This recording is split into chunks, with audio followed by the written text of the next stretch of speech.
yesabatha ibenhle kwabangcwele.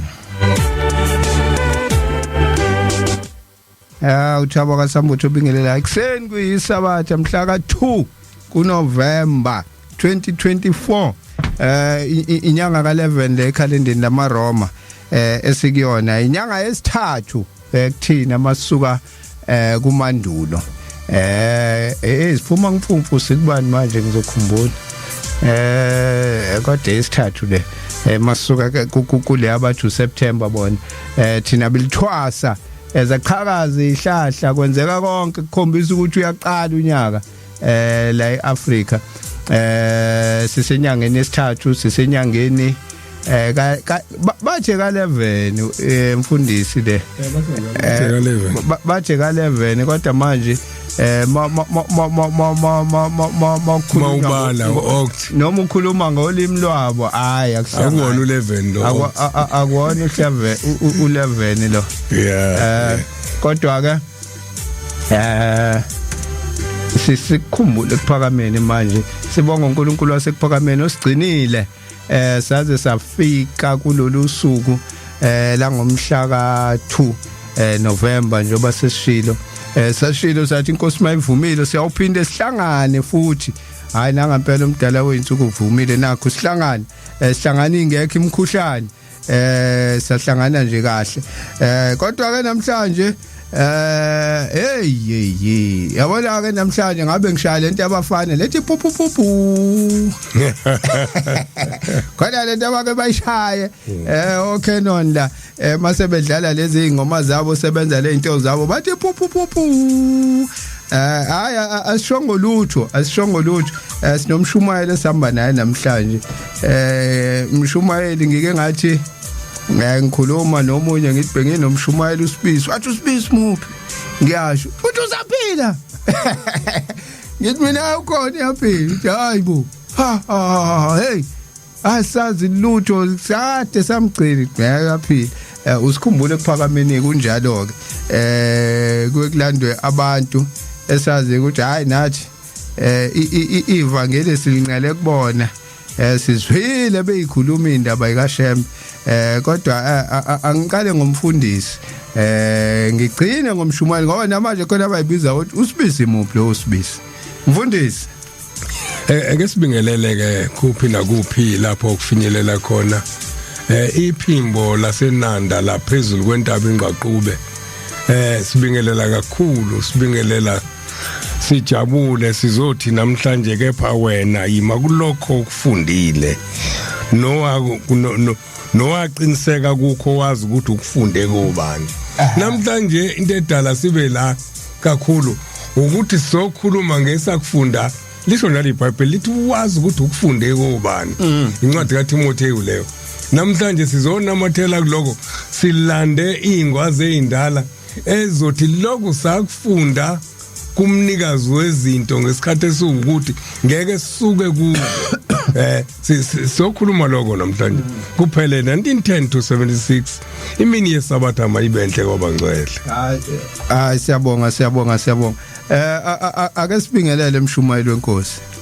ngiyabingelela nami lapho kufika khona ukhosi ilakhuze iFM Inanda bonke abalaleli siyabonga kakhulu hayi namhlanje sizobheka nje kabongekile sizobheka ukuthi wathini omdala weinsuku njoba sisho sithi sikhumbule kuphakameni 1910 1976 la suke sigxile khona nje ekuthini ibandla lalisahlangene phela lokho sekungale ka 76 isikhathi esiningi sekuyinhlukwana noma likhona ivangeli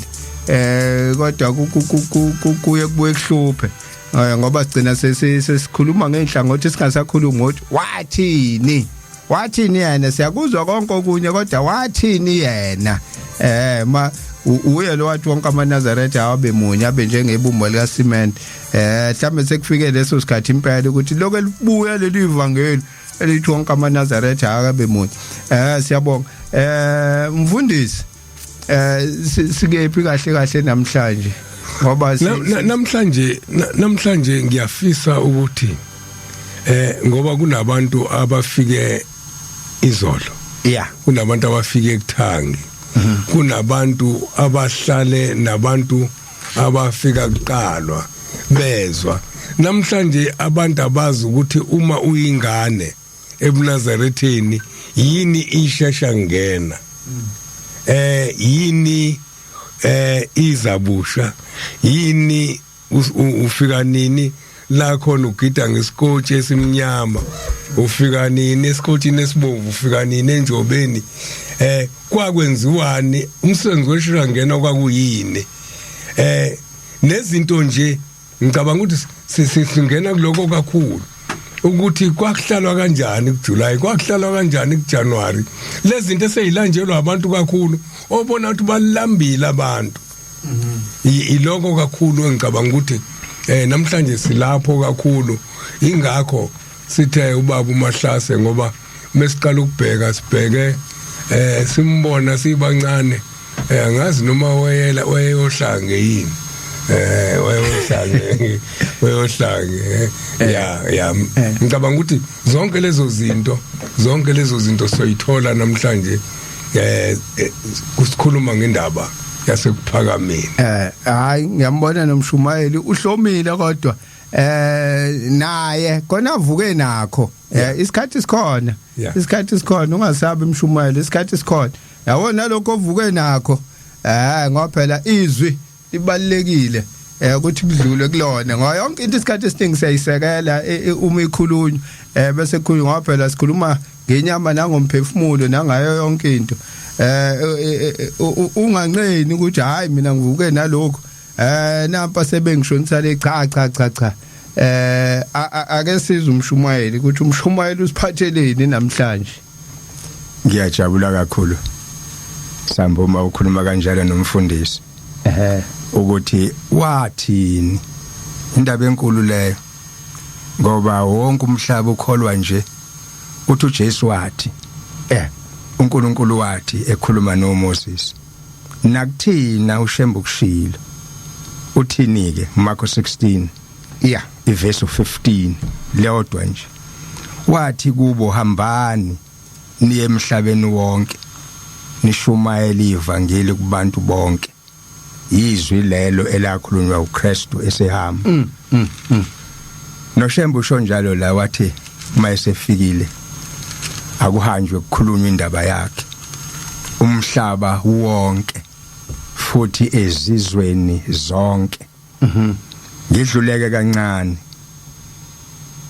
sekushunyayelweke uthi ke uJesu lapha kuLukas 7 indima ka11 ithi kwathi ngakusasa waya emzini othile kwakuthiwa yinayini ehamba ke uJesu walandelwa abantu abaningi nabafundi bakhe 12 esondela kulomuzi aye kuwo kwaphuma abantu beya kongcwaba bethwele isidumbu uma bephuma labantu amakhosikazi ayehlenga unina walomfana kanti wayedwa nonkosikazi umfelokazi uKristu embona lo unkosikazi nalesi simo nje sikhona sonke wahawuka sho njalo lencwadi ithi wamhawukela unkosikazi lo mfelokazi nabantu abaningi wayesethi uJesu kulo mame wendodana yakhe efile wathi ungakhali angazi ke unkosikazi wenze njani makushiwo njalo ungakhali ngiyakongcwaba indodana yami wasondela ke uJesu lapho kuleyo ababephethe uhlaka nesidumbu semfana loyo besithwele wayesethi ake nime kancane wathi mesithinta basibeka phansi wayesethi uJesu wemfana vuka ngithi kuwe vuka wavuka lo mfana bamangala abantu hawu yini lesehlelayo kusho ukuthi uNkulunkulu usehlile ezulwini weza kuthina ngoba uJesu wayefana nabantu indaba ke leyo enjengomnenke la uhambe khona kuyabonakala izwi lika Jesu ligcwele umhlaba wonke njengoba kubonakala umzila ukuthi wadlula la wenza lokho wadlula kodwa manje ke la kuthina kushembe siboneni angiyi kude ngoba la kwakuse Jerusalem phesheya la ngizothi khona waya esigodini esithize nasemzini othize njengoba ke Debesho inayini la njengoba sisenanda nje ushembe wayeshumayela ebhekendwedwe wenyusa umdloti uyafika la emakhuluseni kusemakhuluseni kusesigodini sasemaqadini esingaphesheya kwakwashangasi ngasemkhukhuzi kwakukhona umuzi wakakhuluse lapha ayevamisile ukudlula ngakhona umeshumayela ngolunye usuku ke yakhona uyafika amadoda ayamba uyawabona babe mazi futhi naye wesephembuka beya kulamadoda esangweni hawu kwenze njani ngoba babe mazi laba bambaye bathi hawu umfundisi sehlelwe indaba enkulu la kulomuzi wakwakhuluse okwakusesilungwini imizi namagama kwakusesilungwini kwenze njani wathi indodakazi yalapha ekhaya ihambile emhlabeni wa nayo hawu kwakubi wayesethi kulamadoda ambayo inganekwane ake nime bantabami kumba ningaqhubeki hawu akhohlwa lamadoda ukuthi umfundisi uthi asimukumba sithunyiwe kodwa futhi lo muntu uzawufihlwa namhlanje inganekwane le akahambile namhlanje umshumela akahambile namhlanje lo muntu uyafihlwa namhlanje athi ake nime ngisaye ekhaya abese ngena egcikene lala kwakhuluse noma kaye khona amakholwa lapha kwakhona khona isidumbu elindele ukuthi laba abambaya basho phela uma sekulungile baholane bahambe bayofihla lo wathi uma engena umnomzane ukhuluse uyambona umfundisi nabantu ke vele bayamazi baye bambona eshumayela la base besondela uyasondela ukhuluse uthi hawu umfundisi sehlelwe indaba enkulu la kuhamba undodakazi wadabuka ubaba mkhulu lo ongushembe usethi ke awu khuluse ake ngiphume ngoba wayesesendlini ake ngiphume khuluma nje indaba engezwakali kahle ake ngiphume ngeke ngibheke la ehlahleni ukuthi anga usehambile yini usekude yini wayese asazi ke noma waphuma washona khona ehlahleni lapha eyocinga kodwa wathi uma ebuya lapho wayeseguqa khona la waphakamisa isandla ngoba ngicabanga ukuthi kwaku amakholwa phela ayehlabelela ayesiyathula amakholwa athi umethula nya uyabuza ushembe khuluse lengane yakho ubani kamlayo wathi uNomagilo wayesiyamemeza ushembe Nomagilo mntanami ngithi vuka angazi amakholwa endlini athini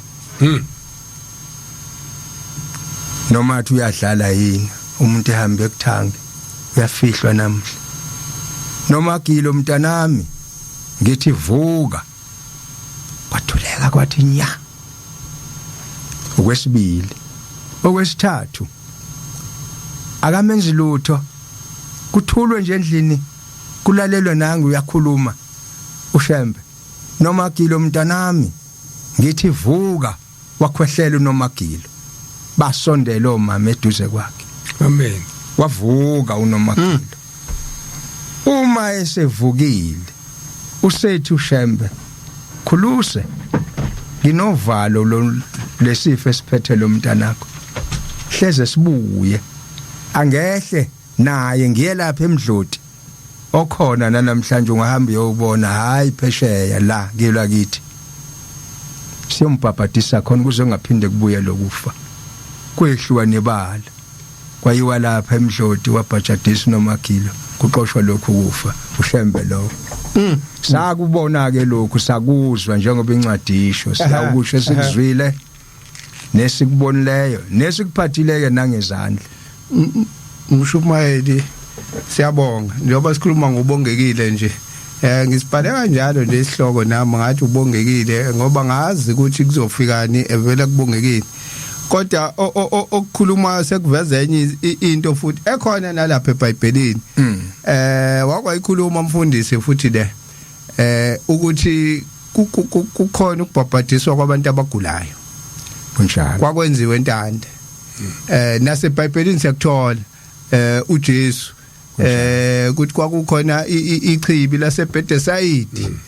la kwakubhadadiswa khona abagulayo kunjalo kwayafika ingilosi zamazamisa nangu uShembeke naye wathi mayifika wafika nokunye ngoba phela wayomfaka emanzini sikwazi ukuthi ukubhabhadisa lokho ukuthi umuntu ufake usuke ekhetha inkosi ebhabhadisa uthi uShembe ukuze lokhu ufaka ungabuyi asambe siyomfaka lapha uyamphilisa uyahamba uyombhabhadisa kulokhu kokuphilisa hayi lokho kokukhetha inkosi enye yezinto le abantu abaningi abangayazi eyothi masuyibo ngeke ngibabona manje abantu begcwele imhosha begcwele impophoma begcwele ngithi labantu babhabhadisana inkinga ukuthi asazi ukuthi kuliphi igama kumuphi umoya kodwa phela ikona ukubhabhadisa lokhu ungena emanzini kodwa singazi ukuthi ke ngakumuphi umoya nakuloko izindaba lezi esiphezulu kwazo siyabonga ukuthi usiqale khona kuba bamkhulu njengoba sihleli nje usiqala impela ekuqaleni ukuthi heyibo baba mkhulu wenza imanga la ukhomba eduze futhi mawukhomba njengoba sihleli nje la singahamba sifike ngeenyawo iqiniso singahamba sifike ngeenyawo ngicabanga ukuthi baba Mahlase njengamanje nje obukhuluma balalela abantu basendaweni yasemakhuliseni kunjalo bayawazi futhi lo muzi maybe ngawazi kufuna sichaze kunokhuluso ogcine umvangeli yebo obesebenza esibhalweni kwakuthiwa isibhalo kunjalo kukhona weshayela amatraki awushayela ngugreater yena weshayela amatraki ugcine umvangeli na kuyaphansi kunebridge lakhiwe luwelela khona esikoleni emakhuliseni njengoba kuthiwa kuyona indaba yakude indaba eyenzekela iqiniso indaba eyenzekela siyabonga sibonga kakhulu lezinto akhuluma ngazo umshumayeli izinto ezenzekela kwelakithi zenziwa umuntu wakhona la bebethi umuntu kodwa wenza izinto ezenziwa ababizwa ngokuthi abasezulwini ngenye indlela kuleli lakithi bakhona ukhono wavela ongeke futhi asingaboni ukuthi uyophinda bekhona njalo inkosi ithi lento eniyibonayo kusekude bekhona ngicabanga ukuthi akuyosona isikhathi sethu isikhathi sika Mahlase hayi siphe balambile abantu ngiyabonga mfundisi njengoba ngisho nje ukuthi la eduze angikhombe kude khomba khona la eduze izimangaliso uShembe azenzile babona obaba nawo baba mkhulu bamlandela babona ukuthi akuyena umuntu nje kodwa owasezulwini njengoba sebadlula abanye basezulwini babonakala naku sikhomba namhla imzila ukuthi wadlula la wafika endaweni ethiza wenza ukuthi wafika endaweni wenza ukuthi ngolunye usuku kwakumhlangano kaMarch usemampondweni la kwelakithi emampondweni eMkhomazi kunezimpi zeyigodi sihlangane lezimpi zeyigodi zenkosi uMkhize ubizwe osayitsheni bazo zonke iziteshi ezinkulu ngapha kubizwe induna kuhlangana kube nomhlangano hayibo ayiphele lempi ngoba phela uma kuliwa imizi kufa abantu bangahlala emzini yawo yise ayiphele lempi ikhuza inkosi nenduna zayo ezinye khuzo sayitsheni khuze imantshi sengathi kuyezwakala kanti cha abantu lapha kophela amasonto amabili iphinde isuke lempi yalwa ke lempi isikhashana eside kuthe ngonyaka ka71 ngawo lo mashi owawunamaphasika amaningi ngakubona abantu kwase kwenzeka indaba laphana enkosini kwathi lishona ilanga nje uhwalala kuzwakala inkomo ibhonga esibayeni hawu mabephuma beyobheka isihlatshiwe lenkomo ngomkhonto ulaye esiphangeni Ndabezitha ababekhona hayi inkomo ibhonga nje umkhonto ulaye esiphangeni hawu ithuka inkosi ayisenakwazi ukuphila lenkomo mathaya iqedelwe khishwe lo mkhonto iqedelwe inkomo indaba le engabhalwa phansi emaphepheni uyilandele nje kodwa ngikhuluma ngoShemba ngikhuluma ngayo leyo nto nezimpi lezo kwaphela amasonto amabili idliwe lenkomo lithele ishona ilanga yabhonga futhi inkomo esibayeni hawu kwenze njani kanti yini le inkomo namhlanje ihlatshwe la enhlala amagwababa esinqeni ayikwazi ngisho ukwenzani yahlatshwa lenkomo yaqedelwa kuthe kwazwakala ukuthi leli gazi eliphuma lapha esibayeni sebe izitha zenkosi seyinqonde yona uqobo awu kanti sokuqondwe mina inkosi ke leyo umzi wamandla Ndabezitha wayeseyacabanga yini konje ngizoyenza manje induna ngingacasha enduneni kodwa izona ziphi induna ngizocasha kuzo ngoba izeyilwayo nobutha lobo busebusegcekeni ngizokwazi ngani ukuthi buqhamukaphi kwakunenduna ke yakwaNdlovu eyayumNazaretha kwathi lishona ilanga ngolunye usuku yaphuma inkosi kwayo yaya kulenduna yangena nezicapha khona hawu Ndabezitha kwenze njani kusho uNdlovu ithi inkosi gatsheni ngifihle induna yami ngoba ngisazi ngizokwenza njani uyizwile into eyenzeke ekhaya kuleli yasonto emasontweni amathathu edlule namhlanje nenkomo le yesibili sokuthiwa manje kufunakala mina uNdlovu wangazi ukuthi konje yena uzokwenza njani wayesekhumbula ukhona uShembe owumondli wentandane nomfihli wabantu inkosi ke yayisekhangela uNdlovu walungisa wathi kulungile Ndabezitha kudinga ukuba sihambe siye enkosini siyokubika lokukhuluma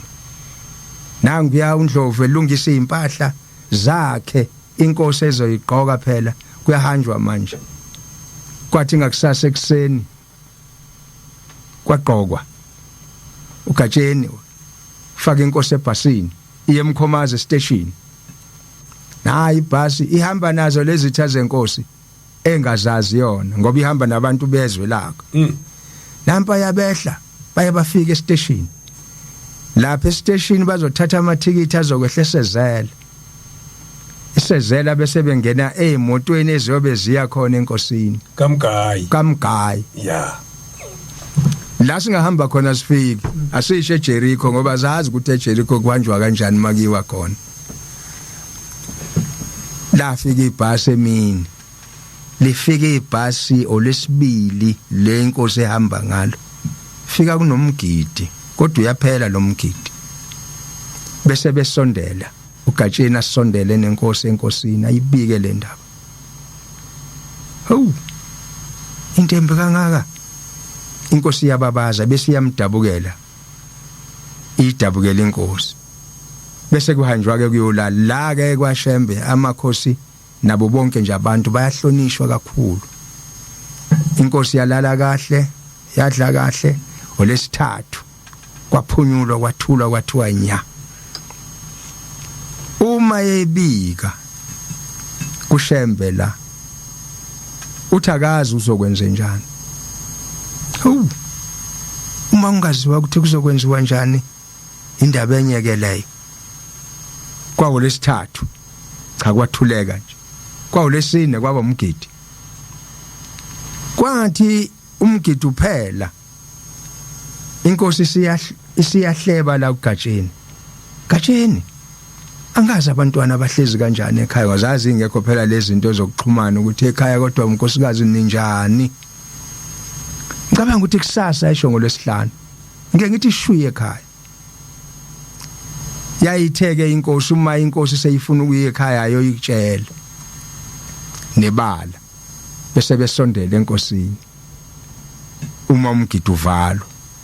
awu baba bengithanda ukuthi ngeke ngithi shwiye ekhaya ngiyobona ukuthi ingane zihlezi kanjani kulesi simo engikusona ziyalwa izimpi la ezweni lenkosi abesethu uShembe kulungile indaba ezithi ngiyezwa uthi namhlanje njengoba inkosi ithi nje aba osayitsheni nezimantshi nezingxoxo zonke ezikhona ezweni la inkosi zehlulekile ukuyilamlimpi ithi namhlanje lempi izolanyulwa uwe indaba ezithi yakhala inkosi yathi hawu baba sengehlulekile mina wathi uShembe wena uzoyilamula indaba ezithi yayisimkhombisa ukuthi uzoyilamula kanjani impi yayisithi indaba ezitha uzokwenza njeke kusasa ngoba kwako lesine namhlanje ngokusasa yayizovuka ekseni inkosi igibele esezela emkhomazi bese ithatha amabhasi ezwe la kubo ithi zawuthi uma wehla ke ezweni lakho uhamba uya kwakho ekhaya lapha emzini kayihlo uthi ungahambi ngendlela yayingekho ke emgwaqo kwaku ukhondo nje olubheke ekhaya uthi ke uyothi uma uhamba kuleyo ndlela ungahambi ngendlela unhlanhlathe uhambe eceleni kuyona uthi uzohamba umemeza uyilamula lempi uhambe futhi ushaya izandla uhambe ugijima izinto ezine lezo Shembe ayishoyo uyamkhombisa ke uthi uzothi uma sewehlile ezweni lakini ungahambi ngendlela unhlanhlathe ugijime umemeze ushaya izandla siyasho uthi uyokwenza nje indaba ezithi uyothi uma wehla unhlanhlathe ungahambi endleleni ugijime ushaya izandla bese uyamemeza uthi godukani kakhulu nemakhaya ushaya ihlombe uyagijima uyakwakho impi phelile godukani nemakhaya impi phelile uziyongena egcekeni kini uma usubuka ke wena hawu inkosi sizotshela bonke abantu izikhombisa yona ukuthi niyona inkosi leya kwabanjalo yathi uma yehla ezweni la kubo inkosi yenze njalo yahluba nje phakathi kwabantu beyibona iphilile umuntu owuhlanya yanhlanhlatha yamemeza yashaya ihlombe ungena ekhaya yaphela ngalelo langa impi kuze kube namhlanje ayiphethe manzi lutho ayiphethe vaseline lutho ngizwi lalo uNkulunkulu wasekuphakameni kwaphela nje inkosi ilanga lokhuluma ngayo nakho ya ithuma inkosi ithi yenze leyo nto abantu babebona ukuthi uhlanya ke kwenze njani inkosi nakho ya kodwa yaphela impi kuze kube namhlanje ngoba kuthiwa wahlana wonke amathuluzi yini nje le eyayenzeka ngempela wangaphela impi nje ngokuthi umuntu ahambe eshaya izandla ingane athi simhlulile ingane izo ke lezi besithi umshumayeli akakazosiphakela impela siphakele lapho kuleli igula leli ngoba sikhuluma khona izinto eziphathekayo ngoba zonke lezi zinto ezishoyo abantu mabehlehla ngempela beya lapha ya ngasekhangela le iSouth Coast la ngakomzinto njalo bayifuna bayithole leyo ndaba base bafica abantu abadala bobaxoxela uthi hayi bo ngisho baya komkhulu impela bo bayawazi lo mlando ukuthi hayi kwakwaba nesike esinje la endaweni indaba ikaShembeke lezo ke eveza lo uNkulunkulu athi umthumile athi mina ngivele ezulwini kwaphela nje ukuthi abantu abayinakanga yonke indaba kaShembe kodwa yona ikhona ukuthi uma bengayinakanga icala likabani akekho waziyo ngoba nakuJesu abazange bayinaka indaba ezenza imangaliso uzasho uJesu athi hayi nimani ngakholwa ukuthi ngivele ezulwini kodwa imisebenzi nithini ngayo nithini ngayo ubani oyenzayo lemsebenzi emhlabeni lemsebenzi le kwathula umoya kwathinya namhlanje kusenjalo okwakukhona kuphakameni kusekhona namhlanje ngoba lo Shembe ukhona kahambanga uthi uShembe bayokhala ngathi kodwa nanso ke indaba yikho ke lokho esithuma nje ukuthi hambani nishuma nikhuluma indaba yami khulumani indaba kaNkuluNkulu kuze izihlobo zenu zingakhali ngani u53 lo mangikhumbula isihlabelelo kunjalo uthamsande izindaba injalo ingakho ke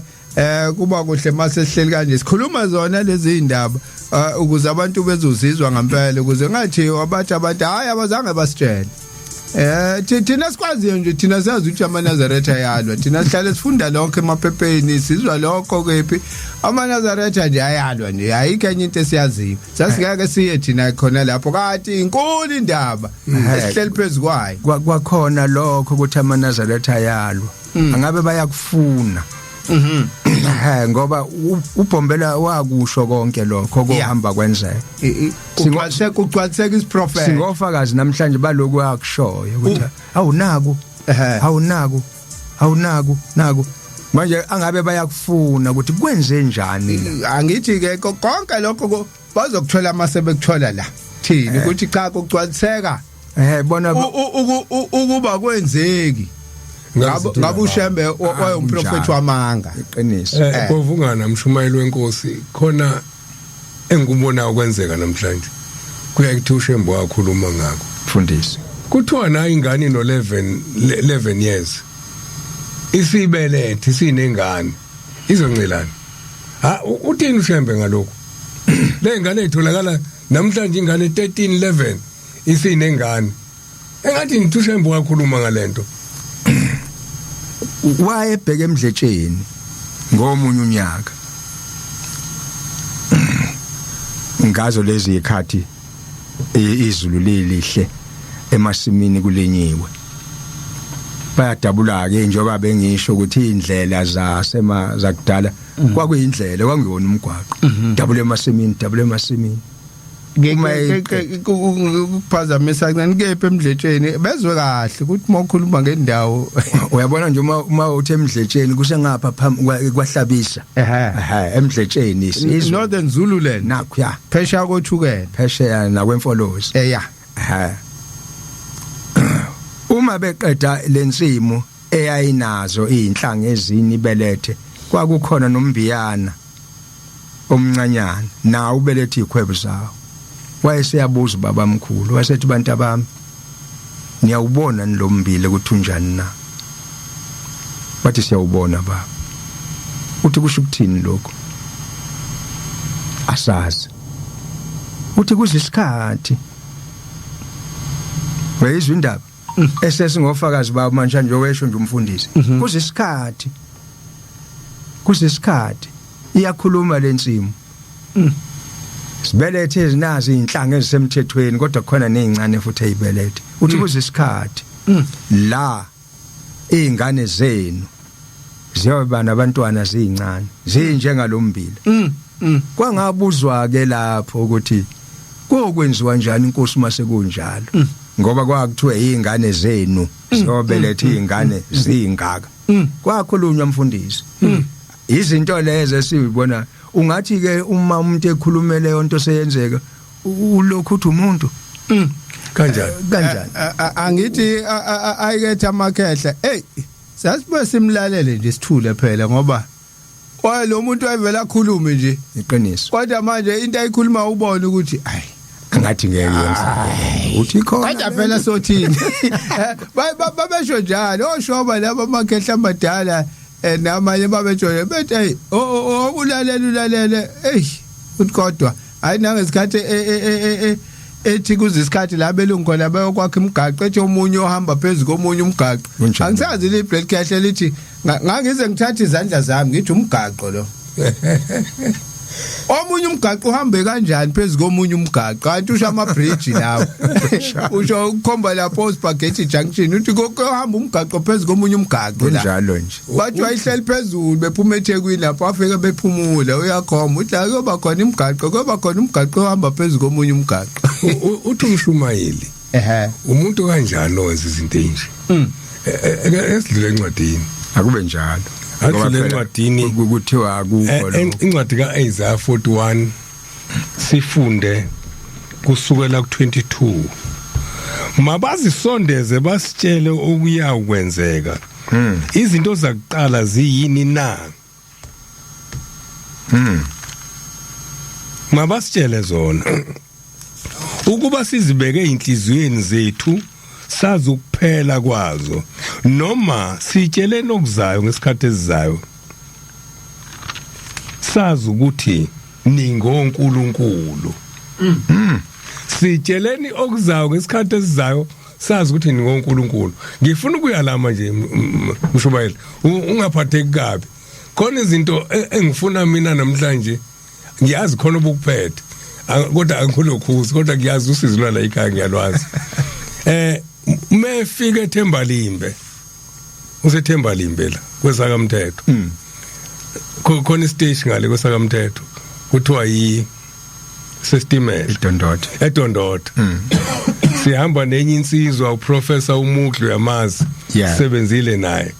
sithathwa umvangela umpanza umpanza lo wemabhasi uthi nanka amatshe ubeka amatshe lapha ukhuluma ngestimela kwakwenze njani indaba enkulu oyishoyo lapho sitshele lokuzayo isikhathi esizayo kwakusazodlula iminyaka ngamashumi kwenzeke lokho kunjalo awusiphe leyo ndaba ngolunye usuku elapha eThembalimbe muzokhona nanamhla usethe madodeni bantu abami angifuni lo muzi uphazamiseke ho balaleleke njengoba kade esho uSambola ukuthi babekhuluma wayekhuluma balalele nje bathi kodwa ke into eyokwenza kanje njengoba nakwamthetho kwabanjani uthi lo muzi angifuni uphazamiseke akuyona intaba eThembalimbe indawo nje ethambekile yona kodwa useyakhomba uthi lo muzi uzodliwa isitimela esizoqhamuka la khona la uthi abelungu bazomba la kuqhamuka isitimela esiyophuma lapha uyakhomba esikhaleni esizoqhamuka la siyophuma lapha uthi manje angifuni lo muzi uphazamiseke uthathana amatshe abantu abami siye ngapha ngeningizimu yomuzi uma ubheke entshonalanga behla bashona phansi egodini lapha uthi wabekeni lamatshe lapha wabeka bathi ke siyasichiliza lesi ngoba siyoqhamuka abelungu boqhamuka ngapha bele bayabuza bathethwa bathi isitimela siyobe siyofunana yapha ngoba isitimela siyele eGoya siyobe siyofuna yapha isitimela uthi ke uBombela kunomzo omkhulu ozokwakhiwa ngapha Khombe Richards Bay uthi kunomzo omkhulu njengoba ukhona namhlanje iRichards Bay uthi kunomzo omkhulu uthi lesi sitimela sizawuqhamuka ngapha eHlobane silayishe amalahle azochithwa kuleli dolobha ahamba ephesheya kwakuyinini lapha thiwa ke kwahamba bafika belungu bawabeka basibeka lezi insimbi zabo ikhonkwane zaba nganeno kwalamatshe zangaphuma kulamatshe uthi kwathi makufika besibili emva kwesikhathi bafike bazehlisa zayizaphuma kulamatshe la sihamba khona namhlanje lesitimela sakho nje uBombela iroute yesitimela yabekwa uShembe uprofessor Shembe usasela iminyaka kusasela iminyaka njengoba incwadi isho asafika isitimela sawathwala amalahla lapha ya nanamhlanje sawachatha sitshelene okuzayo ngesikhathi esizayo sikubeka incwadi le 41 qala kuverse 22 eke sicaphune enye incwadi Mshumayeli uzosinika indaba sicaphune incwadi kuhle lokho ithi-ke indaba uthi uShembe akafi kanti ubani uShembe ithi incwadi yami engizoyifunda manje Amahubo 82 ngiqala ku verse ngabe ngikhohleleni ibuko zami ngiqala ku verse 6 kuthwani ngoNkulunkulu Amahubo 82 ngiqala ku verse 6 iyo le yacashunwa futhi inkosi uJesu lapha ku Mateyu 10:34 ecaphula yona lencwadi ecaphuna yona lencwadi engale mhlawumbe usho wayesekhona ngomoya yeah kodwa la ithi ke lencwadi mina ngingathi ningoNkulunkulu nina kukhuluna nabantu la kunjalo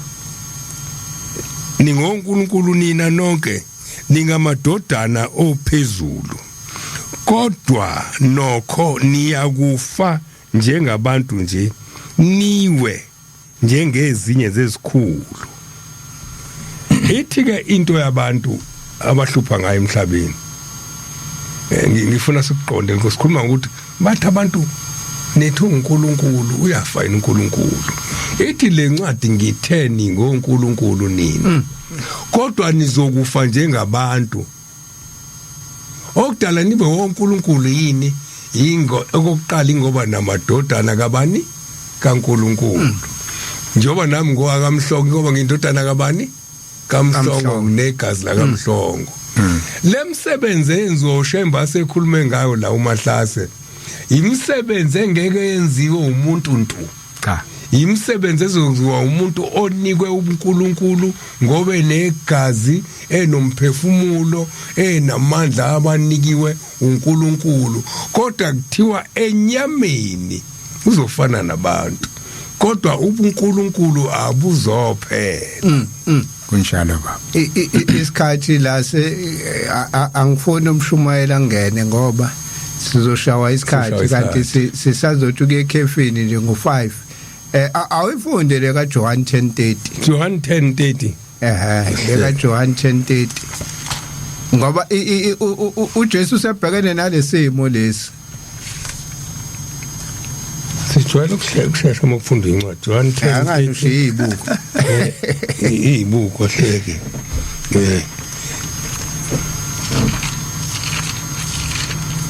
kwahlele 10:30 u10:34 kodwa iqala kahle ku 10:30 ngiyiqale ku 10:30 bengifuna ukuvela ngiyigakhule angaveli ngiyidlalela bayebetha abantu ngoba ufuna ukuphuza uvela wafunda la kuthi wakuphuza khona eke siyifundeke ku 30 where is 30 nangu mina mina nobaba simunye nazoke abaJuda base bebuya bethatha amatshe ukuba bamkhande uJesu wabaphendula wathi ngini emsebenzini yonke engizile iyona yipi leni ngikhandela yona ngamatshe usethi ke lapha ku 34 akulotshiwe yini embhalweni yenu ukuthi nina eleza kini izwi ningoNkulunkulu ngoba izwi lizwe kunina ngenxa yokuthi kwafika izwi kunina nase lilisebenzisa kwasinda abantu ningoNkulunkulu ngoba nenza imisebenzi enjani emkhulu yena ke ukhandelwa nje ukuthi ubizi uNkulunkulu ngoyise kuthi hawu ngoba mina mase ngithi ubaba senifuna ukungibulalela lokho ukuthi ngithe ubaba lo ingakhazi abafundisa lo mntanazi wathi thini ke nani baba wethu osezulwini ngoba laba bethi hayi uyahlambalaza usho kanjani ukuthi uNkulunkulu wazala wona uzalwa uNkulunkulu cha aniqondi nina mangithi thina nobaba simunye bamunye ngempela ngoba izwi ayilikhuluma yila livela uNkulunkulu yena noNkulunkulu bakanyeke ngoba okusho uNkulunkulu kusho yena sihambisana simunye njengoba sila istudio sibathathu kodwa simunye ngoba sihlangane ngoShembe masibuya emveni ka5 sobuyela kaMashu sobuyela kaMashu eduze 1960 siyagingqika isitimela 65 uShembe ukhuluma ngako eli uyahamba uyadlula khona isililo masibuya sizongena kuleyo ngiyaxolisa ngenzela lezi zinto uma ngikhulume ngazo ke ikhulume namhlanje ingwele endala yakithi kuphakathi yeah hayi sibonga kakhulu isikhathi ke manje 5 o'clock umsakazo wakhe Inanda 88.4 FM uhlelo sikhumbule kuphakameni 4 to 6 njalo ngamasabatha uzosithola lapha kwi-app ye Inanda 88.4 uyidownload lapha ku Google Play Store siyabuya Inanda 88.4 FM uhlelo sikhumbule kuphakameni nokubona kade salungisela yona sekunesikhathi lokuhambile logesi lokho esifikile la kodwa ke kuyancengeka kancane as long as isikhona nje emoyeni sisazwakala sibonga lokho uNkulunkulu engathi angasigcina uzushaya u6 siloko sincengile mfundisi ayiphindele kaduthi sobuye singena kuyona novuka manje eza ukuthi esithini ake ngiphinde ngitafune encwadini yeah angizonitshela nizoyifunela nithi manje abantu bajwayele iBhayibheli kepha noma ngaba yithina noma ingilosi evele ezulwini enishumayeza ivangeli eliphambene nalelo esanishumayeza lona makube ngoqalekisiwe nazo njengaloko sesishilo ngisaphinda nakaloku ngithi uma umuntu enishumayeza ivangeli eliphambene nalelo enalemukelayo makabe ngoqalekisiwe ngokuba manje ngizincengela kubantu noma uNkulunkulu na okudala sibe la no baba uBhovungana umshumayeli ingoba khona okwashiwo uShembe kuhlangene namhlanje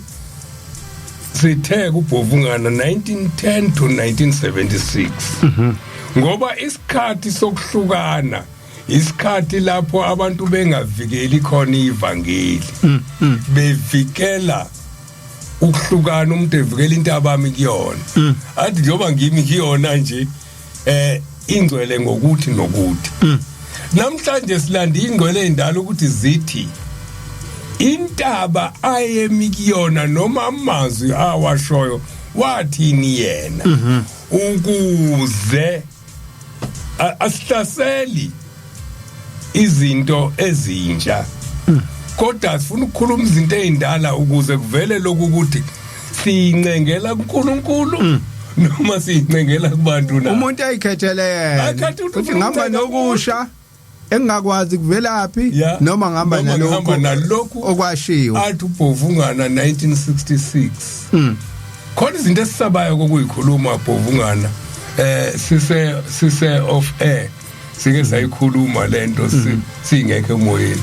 ukuthi khona okunye sigcina sisaba ukukhuluma ngithi ke mina asikhulume ukuze kuzosiza ekuthenini sibone ukuthi isikhathi esikusona namhlanje asidalwa yini ukuthi asilalelanga njalo ngoba khona inkinga esinazo namhlanje eyikhona okungenzeka ukuthi idalo ukuthi asilalelanga uma edlula ngiye ngayikhuluma lento edlula ngemoto ubaba mkhulu uZekuphakameni uhamba noMasuwela Mhlongo ugogo wami musuke sibusisweni Bhovungana kunesalukwazi lapho esibovana kuyisona sithunywa ubaba mkhulu ukuthenga indawo sugogo wami ngozalana esakithe ekhaya sikhuliswe isolo besihlala phansi bokuqhamuka inyanga yezulu iqhamuka ngasezantsi ifaka isudu yayo simbize ngegama lakhe sithi webhuti wathi webhuti athi ugogo igama ejwayele ukubizwa ngalo wabamkhulu kwezisikhathi wembiza ngobhuti ngelinye ilanga akungelela mase sihleli ngumuntu obelalela kakhulu ngimncane ngikhona into mina engayilalela ngino 4 years bakhulume mase ngikhulile siyayixoxisa kwalo sithi sasihamba nobaba mkhulu mesodlula ngakamashu uthi la kuzumuzo omkhulu ngenzela ukuthi ingabe eyami yayixoxa ugogo uMasuwela uthi ke la kuyobe kasililo kaSipheli uthi kuyohanjwa phezulu kwegazi uthi amaNazaretha angakhila kusho umuntu ongabanga umNazaretha angazi noma ugogo wayibhala lezinto mhlambe ngoba wehamba naye uyena lo othi umubaba mkhulu ekuthuma ukuyothenga indawo uMahlasi uyazi uyena ojwayele ukuthunya uthi wayefike acaphune yena ngesandla embengeni uthi mecaphuna angithi akakholwa lo uMasiwela lo muntu ovela acaphuna imali angayibali uthi angayibali imali uthathi nansi imali hambe uyothenga iplaza ukuthi lapho kunemali yokugibela uya kunemali yokuthenga iplaza kunemali yokubuya uthi ugogo ngithi mhlambe kosala ushintshana ngikwazi ukuthenga noma cold drink uthi mangihamba ngifika lapha ngithathe ukugibela ngigibele ngifike uthi mayefika umlungu noma indiye udayisa indawo lithi indawo imali ukuthi uthi ngikhokhe ngiqede uthi zothi mangiqeda ukukhokha uthi bese ngithi ngiyabala kusela imali yokubuyela emuva ubani lo ngane kwani manje ngizama ukuthi ke sike sakhuluma singekho emoyeni lezinto ufuna siyikhuluma ukuze sibheke ukuthi sizoyicela kanjani intethelelo yokuthi khona izinto ayishoyo ukuthi singazenzi sazenza angazibhovungana noma ungayifakazani le engikhulumayo mfundisi ngiyabonga izintwana ezinye ezibalukhuni izo uyabona uma umuntu ongalalela awuthandi ukuthi kuvele ukuthi awulaleli akuyona nje into enhle kufanele ukuthi uma kukhulunywa into kube wena ophuma phambili ukuthi ulalelile futhi wayenza ngoba isho njalo nencwadi yethu ungalaleli nje ungenzi ya isibusiso sitholakala la ulalele khona wenza leli gama lokuthi kuyovela umzomkhulu yathi inkosi mayikhuluma babamkhulu noDube ebebheke eThekwini emkhombisa wathi uDube Shembe lento ishoyo into engeke nje yenzeke wamphikisa budana ngoba uMashu okwaku Mr Campbell la owayephethe Marshall Campbell owayephethe okwakuyindawo yakhe lena elimizi moba wathi ngeke anikele ngendawo yakhe anikele abantu abamnyama uthi ke uShembe cha Dube bengikutshela mntanami okukhulunywakho asambe uDube usho umafukuzela bangathanda usho uDube mhlawumbe uyiloseli yebo usho president oqala kaKhongolose uthi hayi bengikutshela mntanami okukhulunywayo bahamba baye eThekwini kodwa ke uma eqhubeka uthi noma lo muzi yoba mkhulu kangaka kuyoba ikwasililo sikhalwe emini nasebusuku abantu la uthi kuyohanjwa phezulu kwegazi waqala ke lo muzi 1965 ngicabanga ukuthi waqala wakhiwa noma kwakhulunywa ngawo hawu nansi lento uShemba yisho usho njalo kuDube nansi lento uShemba yisho kanti naku kwenzeka bo iyathatha uMashu waqhamukake kwaphuma ke bonke abantu abasebaba semkhumbane lapha bayaphuma balethwa la ngoba kwakuthiwa yizona ndawo lezi ezizohlala abantu abasebenza eThekwini kwahamba ke kwase kuba imizi uthi ke ubaba mkhulu amaNazaretha azangakhila aze amaNazaretha angakhila kwasililo sikhalwe emini nasebusuku njengoba bengishilo ke ngasekuqaleni ukuthi kuba kubi uma kwenzeka into okhuziwe kuyona ube uwe futhi ophambili kuyona njengoba sesiphambili nje ke kwaMashu sakheka mnandi sihlezi kamnandi kunamathempeli siyasonda kodwa kunegazi nesilile singapheli njengoba bamkhulu asho kuze kuzobe namhlanje ngeke futhi sikwazi ukusithandazela lesi sililo ukuthi asiphele ngoba kwakhulunywa ngaso kwathiwa thina singayi besiyophela lesi sililo uma sikhona thina singekho ngaphakathi sifike sithandaze Shembe qeda lesi sililo ngoba wakhuluma ngaso kodwa yithi esiphakathi kusona kukhala thina manje ke ayinhle lento uma sizothi sakhuzwa njalo ukuthi asingakhi khona injalo umfundisi lento yimbi uma kuthiwa kuhlulalelo wenze kodwa kube yithi manje silalela singenzi ngoba kusokukhala thina manje uma nathi silimala khona sizothi icala likabani ngoba phela kwakuthiwe thina singangeni la izinto lezo uShembe azisho ziningi no ukuthi linciphe budlela igazi lakhona liyaqhubeka ngeke landa kakhulu uthi yazwa hawu ngeke lingaqhubeki ngoba akekho umkhuzi ozolukhuza ukuthi aliphele ngoba manje abakhuzi balo yithi thina esiphakathi kulona nayo into ebuhlungwana ngithe mangifunda incwadi ngathi uMahlase namhlanje la incwadi esihleli kuyona ithi kepha wena yima kulokho uTimotheo kepha wena yima kulokho okufundile nowaqiniseka kukho wazi ukuthi ukufunde kobani lokho sikhuluma ngako sokufunde kumqalisi nomfezi wezinto uBombela isitimela samampondo akuwona amazwi ethu lawa ithi nokuthi kusukela emntwaneni wazi imbhalo engcwele enamandla okuhlakaniphisa kube insindiso ngokukholwa kuKristu yonke imbhalo iphefumulelwe nguNkulunkulu ilengelo ukufundisa nokusola nokuqondisa nokuyala ekulungeni kufana nembhalo lokho esikhuluma manje ngoba ukhulumile ngakho Shembe sizokhuluma ngakho singesabi ukuze abantu bazi ukuthi uShembe wathi qiniso lelo mfundisi ngoba kumnandi ngaphezulu kwakho konke lokho kushoyo umfundisi kunezinto eziningi esezenzekile njengoba bengisho ukuthi singofakazi bazo zenzeke eShilo kuthi ngeke kusaba nje kuze isikhathi ongeke lokhu kusaba nje uthi kodwa nini lokho uShembe nitshele khona nime kukho uma wedwa manje entweni abaningi abantu abagijima nayo noma behamba nawe ungumNazaretha kodwa ngoba umi la uShembe athi ningagudluki la bethe hlala phansi uShembe hlala phansi ukuthi wonke umuntu uyasukuma omkhulu nomncane cha wathini uShembe hlala phansi uma singanaka lokho nje ukuthi uShembe wayetheni awulizoqondiswa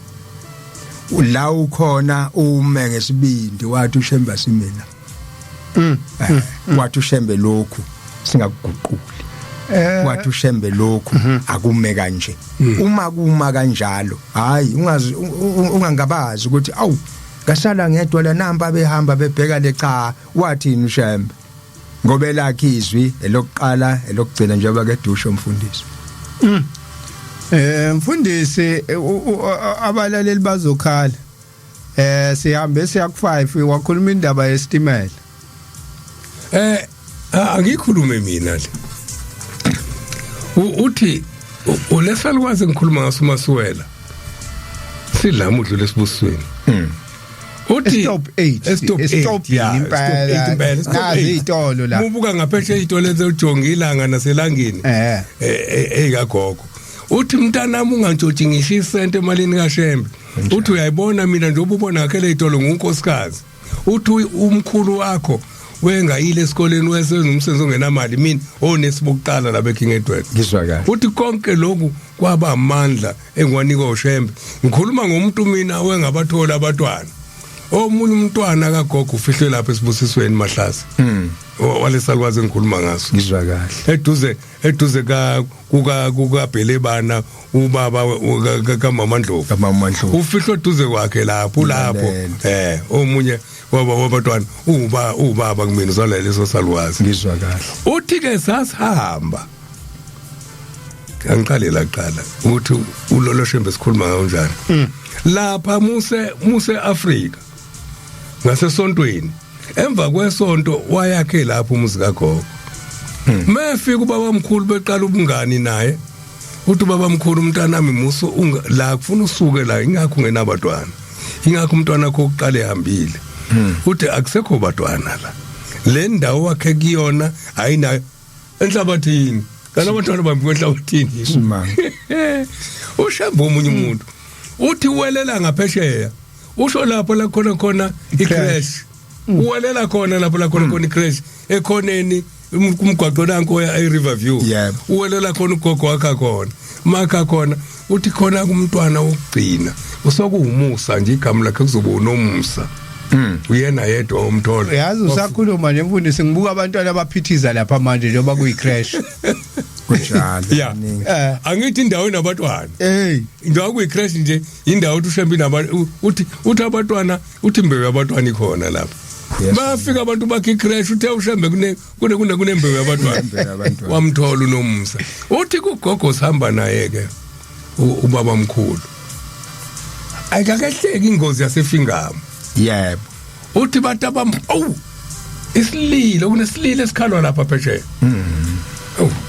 isililo sakhe uthi bambuke uthi abantu abaningi wethu mengene emoto entayolwa ngene uhlanya amadoda njalo impela sitshela amaphupho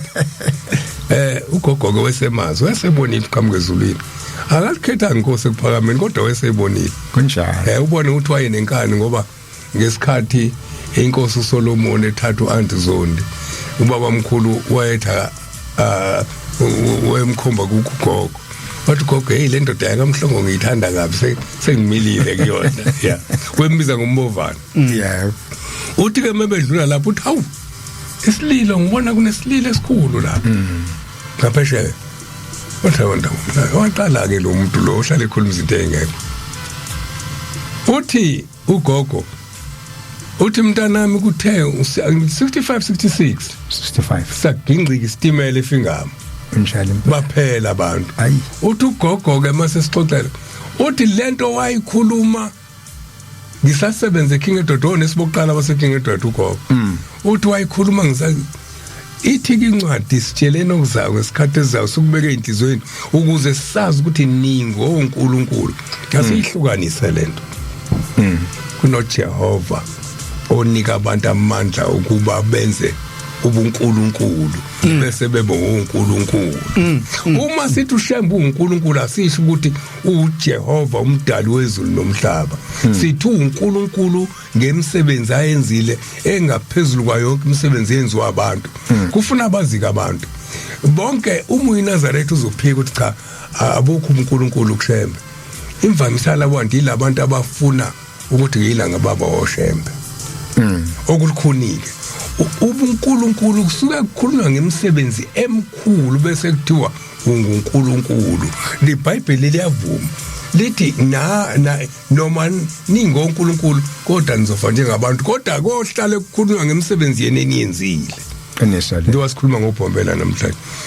ileyo lebe ngifuna ukuyikhuluma kakhulu yokuthi isitimela sagingqika ushembe ukhulume ngaso lapha ko-19 mhlawumbe kwaku-1918 kunjalo nje ekhuluma ngaso isitimela sagingqika ngo-65 isitimela kwakha sesikhona thina sesingofakazi bakusho sesikhona kulokhu sezwa kuthiwa kuyakhalwa kamashu ngangimncane kakhulu kodwa ngezwe kuthiwa ibaphelile abantu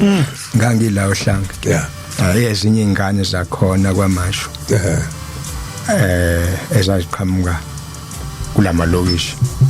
sakhala kakhulu ngoba babehlala abazali yeah okhubisa lo mfundisi wayehlala kwamashu wasinda lapho kuleso sitimela okwenzeka ngempela manje ke singofakazi noma sixoxa indaba kaShembe kodwa singofakazi balokhu uShembe akusho yikho ke lokhu sifuna la sihlale kukho njengoba ngishilo la ukuthi uthi uShembe enkosini yakwaMkhize namhlanje ke indaba ezitha wena ozoyilamula lempi kodwa kade ilamula kade ilamula uthi ngihlulekile hlulekile uthi cha baba sengihlulekile mina uyathula uShembe uthi kulungile kodwa namhlanje izolawula usemnikeza ke manje indlela azoyilamula ngayo ayibanga yokugcina inkosi yaMkhize ukuthi ilamula liyayilamula nechunu uSimakade cha ke sengisholo nje ke kuleke yakamkhize leyakamkhize kule yakamkhize umsingo nje azikho izinto uShembe kodwa akekho umuntu okhuluma leyo ndaba yini edala engakhulumi ifanele ingakhulumi ngoba abantu bahlubukile abantu bahlubukile ukhuluma into enkulu abantu yabo nje ekhulunywa uma usathi usakhuluma ngobaba omkhulu uthi ukhuluma ngelanga kuthi abakuqede manje uma abantu behlubukile abahlala ezwini leli elakhulunywayo noJesu nanamhlanje amazwi kaJesu akalandelwa ngoba abantu bahlubukile khona bethi bayamlandela bashintshe ngisho igama uthi inkosi ilanga ithi kanti ukuba umlandeli kaJesu umcula ngaye noma ukulandela imemezelo zakhe na nemfundiso yakhe njalo cha ukucula ngaye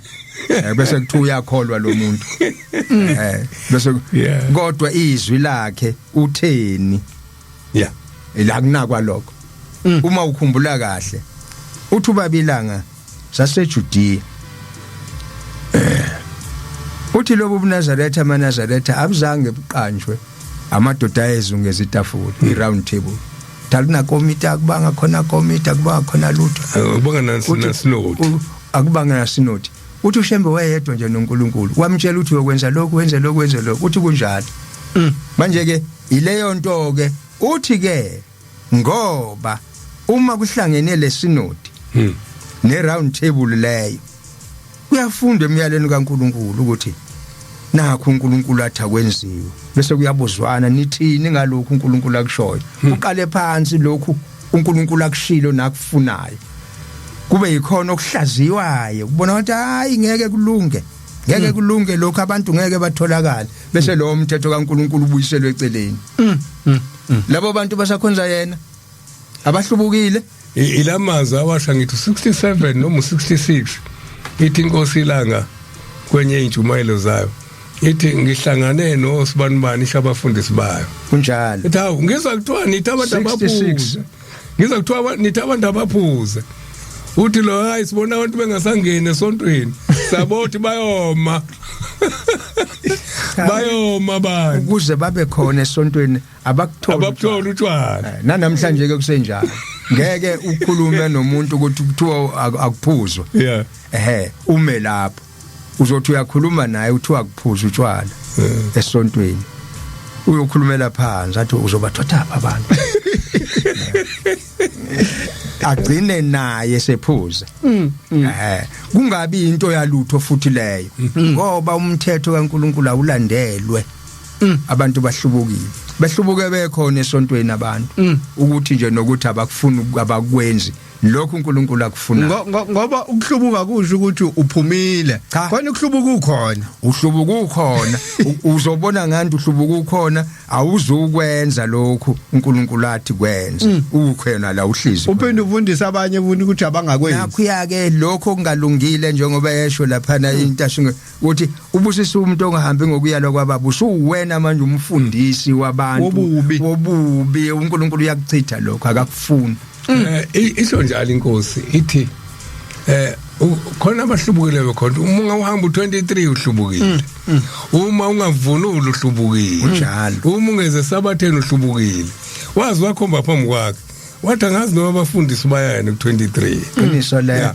sizwe silalele yebo wathi angazi noma abafundisi laba abahleli phambi bayani ku23 bazokubona lokho kungekhona ukuhlubuka ngoba bakhulu futhi bakhona bazokubona kungekhona ukuhlubuka kodwa kuyakhulunywa cha kuhlubuka khona lokho ngoba lo 23 uShembe lo owathi akube khona 23 akube khona isabatha uma ke ningasakwenzi nifuna ukuthi kwenziwe ubani eyekabani lentandeni ningasaligcini bese nithi ke ningabantu ke abakhonza uNkulunkulu nibe nimphikisa ububuka hlasi ukuthi kulikhulu nokuthi ubone umfundisi ayoguqa ayonikela kanye nabantu phambi kwenkosi bodwa umfundisi uyaguqa ayonikela phambi kwenkosi bongandile ukhuluma wena phambi kwenkosi ke ebese ngakuhlaba phambi komphathi umphathi mkhulu kunomfundisi ebukhosini bakhe ngoba ubekiwe uShembe wonke umuntu obekiwe uShembe hayi obekwe yini wayikhuluma le mahlase ngisole ngathi uzobuya ngelinye ilanga hayi ngelinye ilanga yazi manje hayi usazoba khona impela yabona manje sokufuna usazobingelela umahlase usazobingelela umahlase sengikhumbuza ukuthi khona insizwe ezathi zincela umphathi baba uyabona amandla wanike lo muntu umfoka Mkhize yebo uyabona amandla wanike lo muntu twinkosi ya manje uhlala ekudeni hayi Umkhize hayi intombela uyabona amandla wanike lo muntu make wathi suka nsimbi einsizweni yayisuka baba lo muntu kwawena ngazidla isuthi kususe angabe saba khona umphathi ngempela emveni kaMkhize ancipha amandla omphathi untombela wena umtombela noMkhize mokuvunulwe baba Bhovungana sesimile phambi kwaseparadise eduze maqondana neginyezinye kunjalo kumiwe lapho kulindele ukuphunya kuyiwa phesheya esigcawini yebo wephenya isketi ngisho kumfundisi kwakuthiwa Thawuza phenya isketi namhlanje ngasiphenya umphathi ngasiphenya isikhathi somfundisi uzoshawa phenya isikhathi somfundisi kodwa umphathi wena amandla ukuthi inkosi ingakho kwakukhona lento ethi Hlayisuthi lo muzi wasekuphakameni uma ufa ngiyobuza kunina namhlanje abanawo lawo mandla ngoba abanayo induna ekhuza izinsizwa zonke namhlanje umuntu umfundisi uNhlayisuthi yenkosi usumphoxile akayona iNhlayisuthi ngingekhona okungelona iqiniso ngoba umuntu wesilisa nje kuyinhlayisuthi ubaba mkhulu kufika inkosi ingonyama uSolomon la wathi indaba ezetha nami sengelibuthile lami ibutho la ekuphakameni elami ibutho kuthiwa inhlayisuthi linye umhlaba wonke inhlayisuthi inhlayisuthi hithwa wathi bethi hithi laba komama babekhona kwanyakaza abafana izingane zabafana eziswini liphi leli butho lisekhona namhlanje alime la uShembatha alime khona alingabi oqha cha alingabi into eningi uShemba angayishongo ake ngifunde nami ngizoze ngiphume ngingafundanga ngifunda lencwadi umfundisi engithi sengiyibiza ngethi forbidden book lekuthiwa incwadi yomncwabe engafunwa enayo yonke into ubani lo ngayifuni hayifunwa lencwadi hayi yona efuna oyisabayo oyisabayo ngizocaphuna la amazwi esikhonzi senhlupheko uShembe ekhetho kuhle 13 March 1916 ngibone umfundisi omunye waseNazaretha elwa nami uAmos Mzobe ngimbone ngesibonakaliso elwa nami ngamandla njengoba ngimbonile kuleso sibonakaliso ngiyethemba ukuthi kuzokuba njalo impela uthi nani zikhulu zaseNazaretha niyamhlubuka uJehova ngizoma lapho kodwa ngisekutheni le ifakazela leni ikhulumayo ukuthi khona umuntu ohlubuka ephakathi bese efundisa ukuhlubuka uthi ubabamkhulu ngibona umzobelwa nami umfundisi wakhe njalo lo uthi ngimbonelwa na usetshala nabanye futhi uthi nani ikhulu zaseNazaretha nizohlubuka njalo uma ningamlandeli uJehova ngoba manje uma ungayifundi encwadi enamazwi kaShembe uthi akufundweni ngoba inezexwayiso iyona ephethe yonke into iyona engafuneki ke lencwadi inezexwayiso ukuthi uma uhamba ngalendlela uzolimala lana sikhula emakhaya engekho amabhodi lawo ashoyo ukuthi umgwaqo uyaphela phambili indlela eyayingahambi wawubona ngehlahla lomlahla nkosi nomele elinameva nje amabi ubona ukuthi le ndlela ihamba wawufunda lapho le ndlela isahamba mhlambe kunenyoka ngaphambili esiqede yabantu nenkomo nayo yonke into bese kuyavala esangweni le ncwadi isexwayiso uma ubona into uShembe wathi akayifuni lento lelo nje lilodwa lidinga ukuthi liyaza kuba kukhulu abantu abaningi abazokutshela ukuthi lento ayilungile lilodwa nje wathi ubabamkhulu lento ayengenziwe wathi uShembe lento ayengenziwe wathi uShembe lokho asingakwenzi noma singakwenzi kanje sikwenze kanje njengoba kade esho umfundisi lathi kunezinto ezibonakala namhlanje sezikhona ebezingekho izola esingazi noma ezinye zezinto ezisihlupha khona namuhla zisihlupha ngenxa yokuthi asizigcinanga uShembe ayethi azigcinwe kuningi ayikuningi yabona ncane namanje ngibuka isikhathi hayi angabe ngisafunda hayi kuningi noma kungafani ngezikhathi zonke ngiyakhumbula ngesikhathi ubabilanga ngolunye usuku wabuza wathi manje usebuza ubabulanga ubuza kabuhlungu ubuza nakuthina singamadoda uthi ake ningitshele kwenziwa njani ngomzanyana uma umakoti ebelethe yo kwathi ngqi suke sibi thina phela ngizokhuluma sazini ngomzanyana kwazalukwazi lezo zangakhuluma kodwa zakhuluma izalukwazi zathi wakhuluma esakhuluma yena kakhulu kahle ubaba sakhuluma kakhulu uthi ngoba izingane ziyagula ekuguleni kweingane kungcine kungazi ukuthi kuzokwenziwa njani uthi kanti umzanyana phela ngithi la kuhlala khona ingane uthi ifanele ke leyo ngane njengoba yamgcina umzanyana wayigcina le ngane wayigcina le ngane yaze yaphuma yo uthi uma iseyigula ke manje ifanele ukuthi lo mzanyana phela ayibheke ingane niwenze njani lo mzanyana owawubhasopa ingane kwathi ngqi cha ubaba ke wakhuluma kuyaqhubeka uthi uma ke ekhuleleke umakoti ekhululeke esibhedlela uyabuya yini nomzanyana kwayinkanankana ke leyo uthi umzanyana ufanele ukuthi endlini izalukwazi zibheke endlini bese zihamba ziyawugqiba khona athi uma umakoti ingane ifudumele bese beyisa lapha yana kumzanyana bamtshela umzanyana ukuthi nayi ingane ayiphilile uthi uthe isusa lapha ifika ingane incinta ebeleni ngoba isiphilile amen manje na umbuzo khona ke kuthina ke sibenze njani umzanyana amen ila nto abathi ke abelungu indigenous knowledge ke le yabona le umgogodi impela wempilo yomuntu kanankana lento kusho ukuthi kubalekile ukuthi sibuyele emuva esikhathini sababelethisi abantu vuka ngababelethele emakhaya mina ezami ingane zonke zibelethele kubabelethisi ababelethisi ngibenzile uma sekubonakala ukuthi kunjani ziyela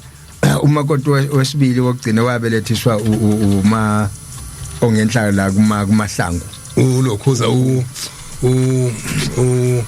nangu lokho nasengikhohlwa lo isibongo sakhe ogcine ya wabelethiswa uyi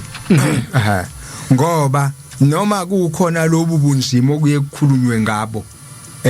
odokotela kuthiwa hayi ungabisahamba ungabesahamba benza into ibenzima usabe bakusabisa bathi hayi kuyoba nzima kabe cha la kulaba babelethisa abagcotshwe uShembe bakhonje ukuthi uyobelethisa kuthi noma kukhona lobo bunzima asho Shembe nanga umntwana wakho akabelethe Nkosi khona kukhona kunjani ugcine nikwa ngisho ama gloves ngisho nasesibhedlela umntwana wakhe umagcabasho ugcine kwena nango ke umagcabasho umbelethisi esibhedlela eclinic bathi sagcina sibodeni lo nkosikazi asimnike unobuchule obungaphezulu konesi bakwazi ukuphendula izingane eswini labathi ingane ehleli hamba kumagcabasho isimangaliso mahlase wethabo singabancisha abantu ithuba uMahlasi usekhuluma into enkulu kakhulu esingakaze sikho sineminyaka emingakisile ekhaya bathudi ngiyababuka balalela bathuleleni abantu ake ngilokhuza bathi phela siyaqhubeka hayi nasi nesikhathi bazoze basale ake ngiqale la ake ngiqale la ngeke ngibone ukuthi sinobane la ku Facebook nangithokozana Freedom umsamanga uthi amen e-studio ngilalele and ngithule ngithe tu kufanele ngizwa kahle yabona ukuthi mayethulalela kodwa uthi akafuni kushola ukuthi akafuni ukuphazanyiswa manje nabanye banjalo balalele bathule bathe tu hayi uyazi lenkonzo ile impela yasekuphakameni le makuphathwe uyilalele ngisho inkosi ilanga kukhala inyoni kuphela esihlahleni uze umuntu nje ekhohlelela phansi kunjani impela ayinabo amen kuthuli thethu nangesho la ethi ngithuli ngithethu Sandile Cabashe uthi ukuthula ekseni ngosuku lwesabathe elingcwele eManazaretha inkosi nibusise amen Cabashe Cardinal Nkosi Thandile Mvelasi uthi amen imini yesabathe mayibenhle nginithola kahle kakhulu wathi ayifaki i-app asithola kuyona www.radiosa.org inanda -Durban uzoyibona nizodownloada khona lapha ukwazi ukuthi ustream live ake ngiye ngala ku WhatsApp babuhlongwane Newland East babuhlongwane uthi mina yesabatha ibenhle kwabangcwele ngo3 ekseni ube sevukile babuhlongwane esebhaleni ake sizwe ukuthi thini ivoice note yakhe la ngimbonile igogwa kwakhe esibhedlela eCapital izolo wakahlongwane yena usigadela umfundisi lapha layilele khona umfundisi Thusi yaphila umfundisi hayi ake sizwe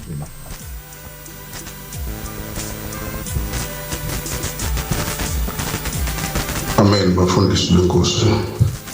baba Jomane no baba Samboti bese simelele no baba Mshumayeli baba Masasi siyabonga ukuthi kufika baba Masasi isitholele hona afike ngoba kade sibasibelindele abantwana benkosi abazokhuluma inkulumo ezaqala yakhona umnikazi siyabonga ngconoze sola umlomo yokubonga baba Samboti no baba Mhlongo ngicela ukuthi bafike abantu benkosi bazovula abantu amehlo baba isikhathi esiningi kuthiwe ukhulunya inganekwane kaHlembe basedala abantu basemhlabeni abangona mNazaretha abangamazi uHlembe ukuthi ubani sibonga kakhulu sengathi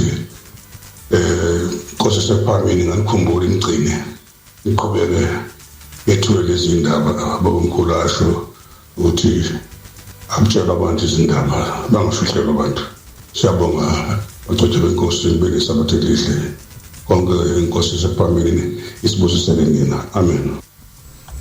amen babuhlongwane usifakele nencwadi kaHosea 4:6 ithi abantu bamba yabhujisa ngenxa yokuswela ulazi amen babuhlongwane siyabonga ake ngizwe nangumama Mahlambisa kesizwe nayi voice note yakhe amen bomhlonishwa isidodo ngiyanibingelela umuntu akahlambisa lo la emaqadeni encinci ayinayibeka indaba abahole nami ngiyakhumbula impela ngithunywa umama songethi ibhodlela umakota futhi ibhodlela ayi ngiyayizwa lenebekayo ayisenze izinto ezenziwa kuqala kushawe nezindlu umakota abelethe niphileke baholi bami nihambe ahlumse nihamba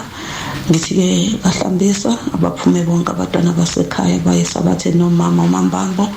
uJehova nje onyazi yahambe nabo siphephe-ke enqoleni zomlilo ngomusa wakhe amen amen mama Hlambisa nihambe nenkosi umzamo sikwacapuleni ake sizweni la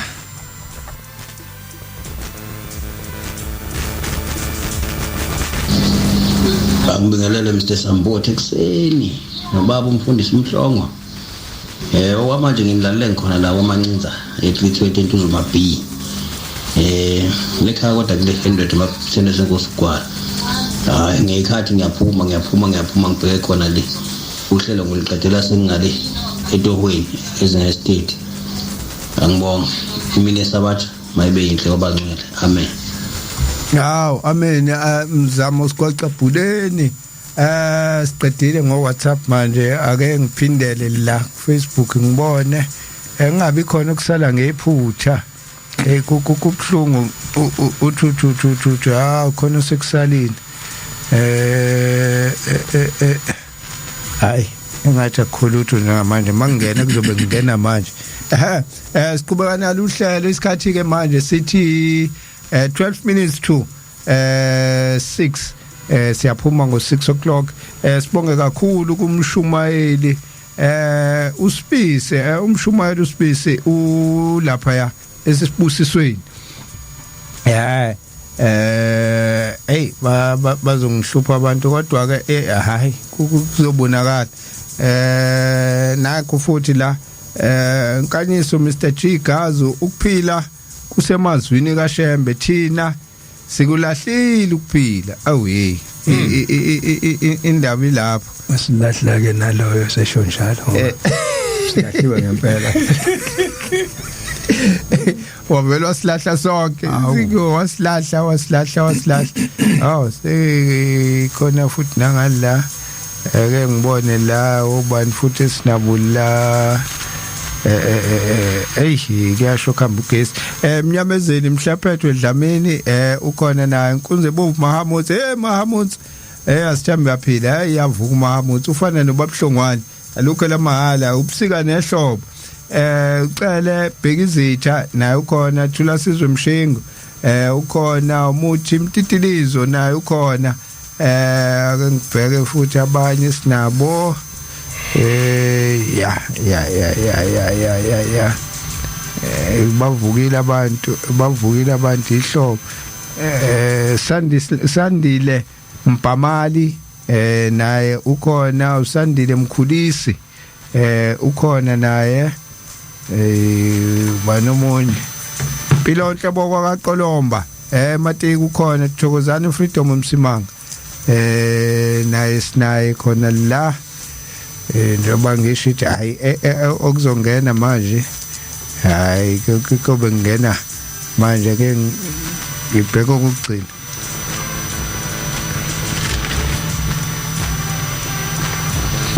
Mshumayeli inkosi mayivumile asithemba ukuthi sisazoba nawe impela ngoba njoba yisho ngizohlupheka mina make wafika wazosilunguza wasiyanyamala sizoshawa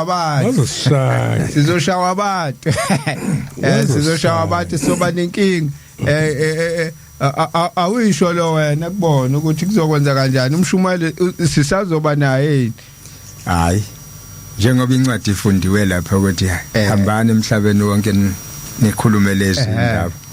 nazo emathubeni nje akhona mayithuba likhona ngikhona uNkulunkulu mayivumile sikhona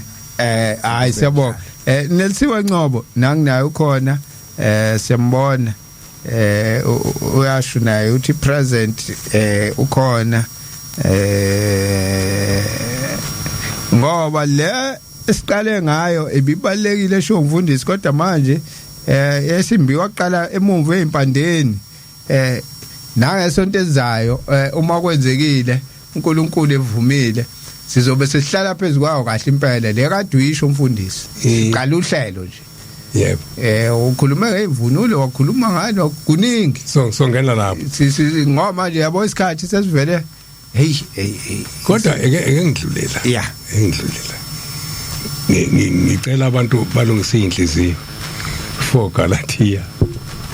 Galatia 4 ngenze ukuthi basize abantu for Galatia basize bangayenzi lento khona incwadi engizoyifunda lo ukuthi emakholo angayenzi ke yona Galatia 4 siqala ku16 konje sengaba yisitha kinina ngokunishumayeza iqiniso na banishisekela ngokungekuhle bafuna ukunivalela ngaphandle kuze nishisekele bona amen le ncwadi ngiyifundela ukuthi namhlanje kukona konke okushiwa ubaba uBhofungana khona izinto ezijwayele ukushiwa abantu masuphuma la bathi hayi benihlasela namhlanje cha sizokhuluma iqiniso asingabe izitha abantu abalithandi iqiniso ngoba lenzani liyaphilisa iqiniso ke limapi lisemthethweni kaShembe lise ku 1910 to 1976 simunye ukhuluma yena qobo lwakhe singavikeli okuthile sengaba isitha kunina ngoba ngikhuluma iqiniso sicela amaNazaretha amahle bantu nonke namaKristu nabo bonke abantu abamakholwa sazi ukuthi uShembe uthe uma umholi ufundisa abantu ukuthuka abanye abaholi kuyona leya ncwadi kunjalo Incwadi ufundisa abantu lencwadi yomncwabo uma ufundisa abantu ukuthuka abantu kusasa bazothuka wena ngoba wena owafundisa ukuthuthi umuntu omdala uyathuka mase beswela umuntu omthukayo bazothuka wena nonkosikazi okwathi inkungu zidla ubhontshisi wathi ayikhishwa amehlo zithi ingane njoba ihlupha lenkomo uthi into ehlushwa ayikhishwa amehlo uyahamba uya edolobheni ngabe eThekwini ndoba inkosi ilanga yathi basopo unkosikazi uthanda ukuya eThekwini kunjalo ingane zihlushwa ingane ifuna ukudlala yakwabo kwazo iyahlupha ingane lo ikhala bafuna ukudlala amagalofa namathini kunjalo hamba uma wathi izwa njani into ehlushwayo khishwa amehlo ithenya ikhishwa amehlo bathatha isipelethi bayibhoboza ingane yakwabo umfundiso kanini ngakho ke la sizokhuluma indaba kaShembe basizile uzohlasela sifundisa abantu ukuthi uma ufuna siphile sifike la kiwa khona asikhuluma indaba kaShembe kuphela umfundisi uselapho Galatia 5 wena book 4 yebo 7 iverse kulokho kushoyo nje ukuthi akuhlaselwa umuntu kodwa ke nansi iyakhuluma la benigijima kahle nakhalinywa ubani ukuba ningalaleli iqiniso yini le edala ukuthi Galatia 5 verse 7 yini yey nina benigijima kahle manje yini le ngizothiwa kuyahlaselwa nikhalinywa ubani kweyade nigijima kahle kukho ngakithi basinkhumbuza ninawe beno champion nakuya isikhathi manje sithi 5-2 hayi sedumele emansumpeni impela sesophuma abantu kubalekile ukuthi abantu sebengena kabi kuleli bandla bangena ngepolitiki sekufana nokukhankasa kukhankaswe ithi lencwadi ngiyakulamazwi kwakhuluma umfundisi incwadi omncwabo le wayekephi uShembe la ngithanda ukuthi ngiqale esihlokweni hayi lencwadi ngiyifunda impela nje le kuthiwa imfundiso kaShembe yezikhonzi ayibhaliwe unyaka 11 wayo la thina siyavama ukusola abaholi bamanye amahlelo sibasole phambi kwalabantu esibaholayo niyabona abantu laba enibaphetheyo bayezwa ukuthi kanti abaholi bayathukwa nabo bezwa ngawe wena mholi wabo kusasa bazothuka wena ngoba bafunde kuwo leso sono siyothwala ngubani na abantu ke manje usekushumayeza ngokuthi uzothi umuntu nje ngitshela wena olalethe ayi kade silalela umshumayelo uMahlase hey lapha kusikhumbule kuphakameni uMahlase emuphi hayi uMahlase lo lapha esibusisweni ayikho into ongangitshela ngalo uyazwa akasafuni nokulalela ukuthi bekuthiwani ayikho into ongangitshela ngaloyo kwakuthi sebevele mfundisi ithi incwadi abanye kambe bashumayela uKristu ngomhawu nangombango kepha abanye ngenhliziyo enhle sizila sokhuluma indaba kaShembe ngenhliziyo enhle whoever olalela ngombango azudina zilo zoshumayela incwadi lezo njalo ngiyabathanda abalaleli balolu hlelo usikhumbule kuphakameni uyabona nje bonke umzwile nangumama Mahlambisi uthi ingane izohamba noNkulunkulu onyazi ukuthi usonyazini ulalela indaba kaShembe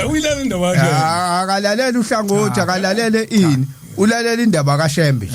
baningi bakhona la bayinhlangothi ezihlukahlukene bonke njengoba belalele nje kodwa balalele ngezwi lokuhlukana balalele ngezwilinye ukuthi silalela ukuthi uShembe wathi sifuna lokho nansi into enkulu ukuthi wathini iyona into abayifuna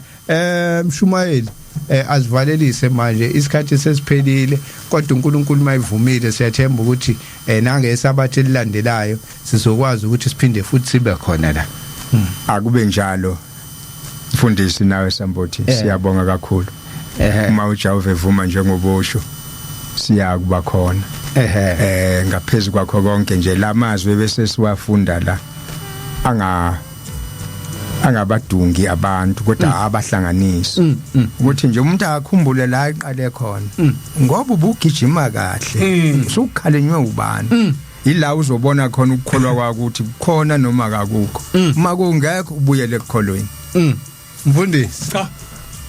baba Mahlase siyabonga makhona la sikunyaka sekhona kabu uxola cha akukho baba kodwa nje siyakuthanda konke okushilo namhlanje ngizizwa ngivikelekile nginengcwele yangiqhathayo ubhuti wami angazi ukuthi angithi uyingcwele kodwa ngiyabonga kakhulu angithi ke ukubona bonke abantu ababhalayo ko matric ezikoleni sicela uNkulunkulu wasephakameni abanika ingqondo abazothi mebephasa kusasa baba bavikeli bezwe kakhulu sibonge kothisha abaphuma bayimisele kakhulu intombazane yakathusa ekhanyisa lapho uthisha omkhulu ekhanyisa ngiyabonga ukwenzela izingane zethu endwede bengenazinto wayinikela mntanami lapho ekhanyisa qhubeka ntombazane qhubeka mlotho qhubeka izikole zonke abayinikela othisha kodwa uNkulunkulu angene kubona kakhulu nazo amen sibonga kakhulu uNkulunkulu wasekuphakameni uNkulunkulu kaShembe abe nathi sonke masiphuma sihambe indlela ngeindlela esihamba ngazo sibonge kakhulu kuShembe wasezulwini uShembe umoya oyingcwele uShembe ongabonanga amehlo uShembe ongafani nathi thina abantu basemhlabeni kodwa esifisayo thina ukuthi simfuze sifane naye sicela kuyena ukuthi asenze kuba sifane naye sibonga ukuthi sibe naye umshumayeli wakhe sicela asigcinele wena umshumayeli uMahlase uShembe akugcine nje hayi ngeke kuse eli kakhulu sicela akugcine siyazi ukuthi igula lapha ligcwele uphinde usiphi impela nje imkhuhlane ihlehle iyathanda imkhuhlane ukuhlupha inkosi sibusise sonke amen siyabonga